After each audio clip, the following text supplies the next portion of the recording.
Hello everyone. तो यहाँ पर हम ग्लॉसी पार्टी मेकअप करने वाले हैं, डुई सा ग्लॉसी सा। तो सबसे पहले हमें टोनर लगाना है और उसके बाद हमें एक हैवी मॉइस्चराइज़र अप्लाई करना है क्लाइंट के फेस पे। मॉइस्चराइज़र आप अपने हाथ से भी लगा सकते हैं और एक ब्रश की हेल्प से भी लगा सकते हैं। तो यहाँ पर मैं एक ब्रश की हेल्प से उसको पूरे फेस पे अप्लाई कर रही हूँ। आप देख सकते हैं किस मोशन में मैं उसको अप्लाई कर रही हूँ। सो यहाँ पर अब हम लगा रहे हैं लेंस। हम थोड़ा इनको बाबी लुक देने वाले हैं। तो एक साइड हमारा लेंस लग चुका है, अब हम दूसरी साइड अपना लेंस अप्लाई करेंगे। इनकी आइज़ बहुत होलिड थी तो बहुत केयरफुली उसमें लेंस लगाने पड़ते हैं। अब हम लगा रहे हैं, नेक्स्ट स्टेप है हमारा मैक की स्टॉप क्रीम। यहाँ पर ग्लॉसी लुक देने के लिए हमने मैक की स्टॉप क्रीम लगाई है। आप स्टॉप क्रीम लगाओगे वो बहुत ही प्यारा लुक देती है। तो उसको अच्छे से ब्लेंड करेंगे। मॉइस्चराइज़र लगाया, उसके बाद स्टॉप क्रीम लगाई एंड देन उसके बाद हम लगाएंगे प्राइमर। तो यहाँ पर स्टॉप क्रीम कंप्लीट हो चुकी है। तो पहले हम हमारा आई मेकअप कंप्लीट कर रहे हैं। हमने सबसे पहले यहाँ पर अप्लाई किया है शिमर। यहाँ पर शिमर अप्लाई किया।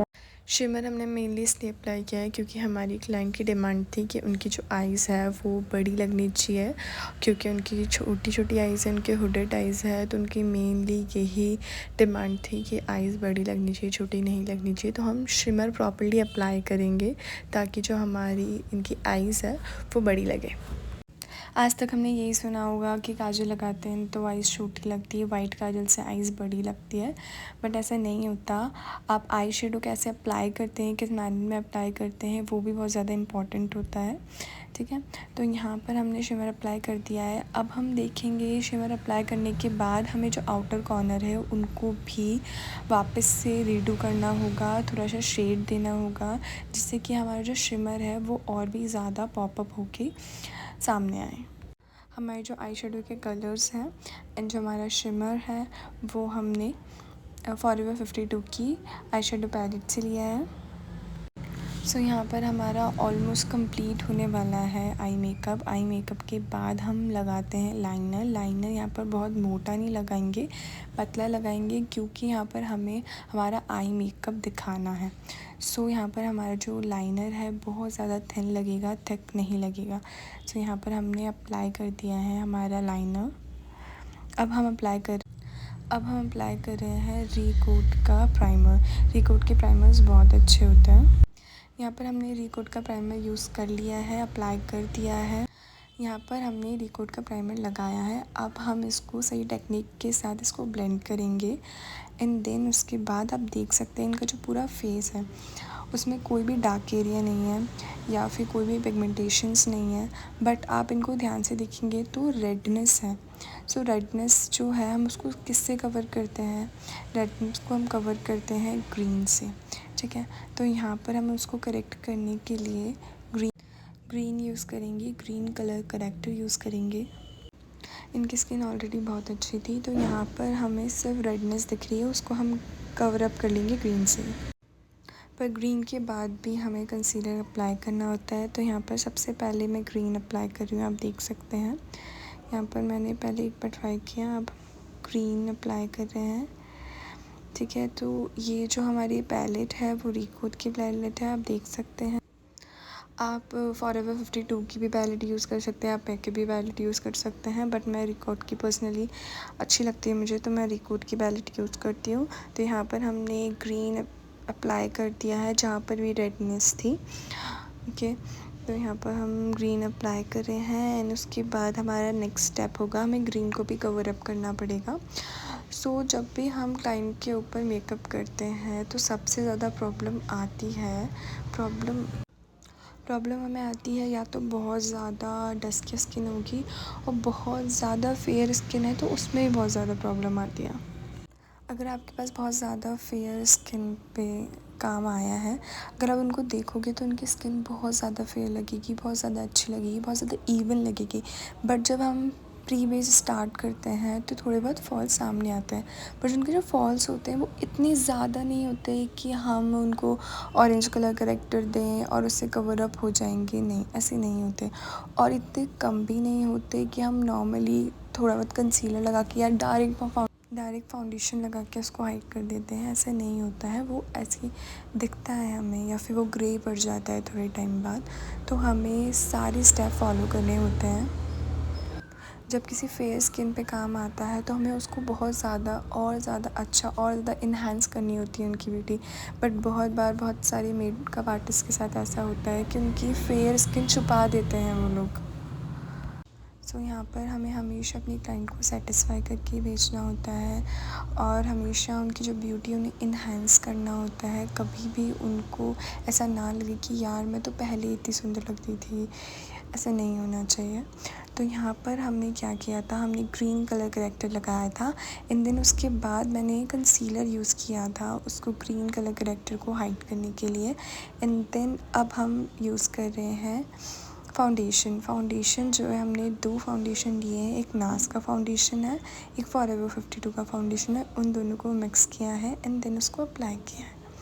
अब हम एक ब्रश की हेल्प से, ये राउंड फ्लफ़ी ब्रश है, अच्छे से ब्लेंड करना है। कहीं पे हम ड्रैग कर रहे हैं, कहीं पे हम डैप कर रहे हैं, तो उसको ब्लेंड करना है। सो यहाँ पर हमने हमारा फाउंडेशन है जो वो अच्छे से ब्लेंड कर दिया है। अब हमारा नेक्स्ट स्टेप होता है कंसीलर। सो यहाँ पर हम कंसीलर पूरे फेस पे, जैसे नोज़ पे और हाइलाइटिंग एरियाज़ पे ना लगाकर हम सिर्फ अंडर आइज़ पे ज़्यादा कंसंट्रेट करेंगे और वहाँ पर लगाएंगे। सो आप देख सकते हैं यहाँ पर ब्लेंडिंग चल रही है। नेक एरिया भी आपको अच्छे से कवर करना है, क्योंकि अगर सिर्फ फेस पे आप मेकअप कर देते हैं और नेक एरिया पे नहीं करते हैं तो बहुत ज़्यादा डिफरेंट लगता है और लगता है कि आपने बहुत ज़्यादा मेकअप कर दिया।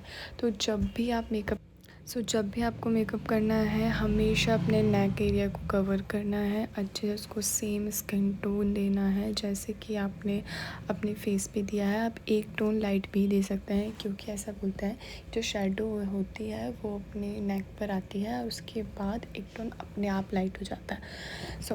एक टोन अपने आप डार्क हो जाता है। तो हमेशा हमें लाइट रखना चाहिए। अब हम लगा रहे हैं एक लिक्विड ब्लश हमें लगाना बहुत ज़्यादा इम्पॉर्टेंट तो नहीं होता, बट अच्छा लगता है उसको लगा के, अच्छी सी शाइन आती है।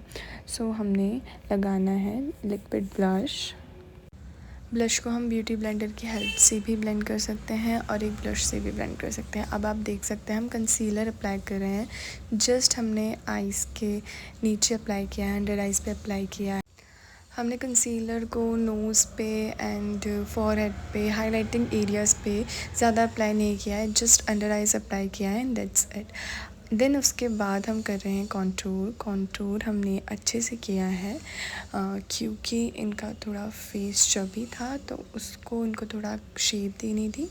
इसके लिए एक शेडो क्रिएट करने के लिए हमने कॉन्टूर अप्लाई किया है एंड देन उसके बाद हम अगेन लिक्विड ब्लश अप्लाई कर रहे हैं। लिक्विड ब्लश बाद में बहुत ज़्यादा शाइन करता है और मुझे लग रहा था थोड़ा कम है, तो हम वापस उसको अप्लाई कर रहे हैं, रीअप्लाई किया है, रीडू किया है।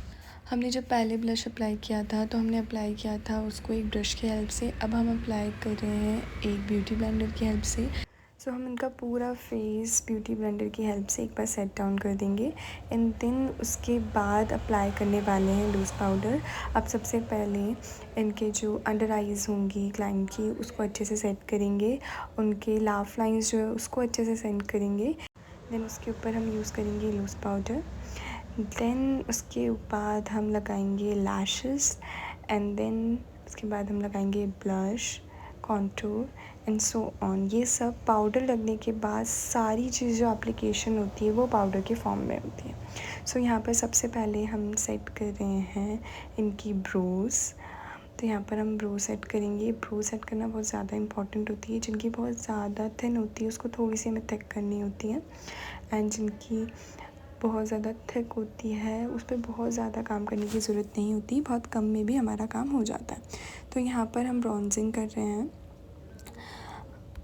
ब्रॉन्जिंग जब हम यूज़ करते हैं तो एक सन किस्ड लुक आता है जो कि बहुत ज़्यादा प्यारा लगता है।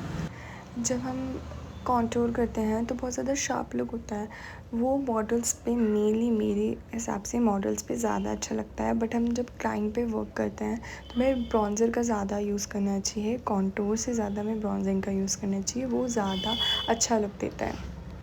सो हमने यहाँ पर फॉल्स लैशेस अप्लाई कर दिया। अब जब भी हम फॉल्स लैशेस अप्लाई करते हैं तो हमेशा हमारी लाइनर को हमें रीडू करना है, क्योंकि जब भी आप फॉल्स लैशेस अप्लाई करेंगे तो लाइनर उसके नीचे आ जाता है एंड देन उसके बाद वो थोड़ा सा अजीब सा लगता है। तो हमेशा हम उसको रीडू करना है ताकि वो proper fine look they.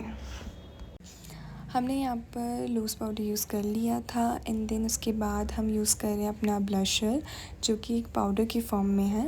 And then उसके बाद हमने ब्रॉन्ज़र भी यूज़ कर लिया था।